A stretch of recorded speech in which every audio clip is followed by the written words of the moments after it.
arealet er en trekant, hvor det er halv højde gange grundlinje. Så en alvorlig trekant bestemmes arealet som arealet er en halv gange højde gange grundlinje. Eller, så man kan også se det en halv gange h gange g. Vores bevis er, at hvis vi tegner en trekant ind i et rektangel som her, så er arealet i rektanglet lige med højde gange bredde. Vores rektangel er sammensat af to mindre rektangler med AB og AC som diagonalerne. De to mindre rektangler er igen delt op i to kongruente trekanter med arealerne A1 og A2. Ved arealet er sådan en af de rektangler vil jo så være 2 gange A1 plus 2 gange A2. Det vil så arealet af hele vores rektangel. Arealet i store rektangel er det samme som summen af arealet i to mindre rektangler.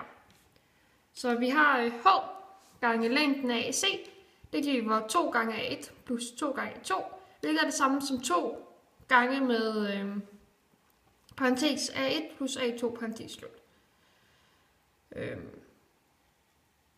Vi kan så dividere med 2 på begge sider, så vi får en halv er lige med gange med H gange med længden af AC er det samme som A1 plus A2.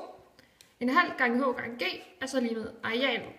Så har vi, og så hermed, der har vi så vores bevis, der er A1 og A2. Vi så ved er jo arealet.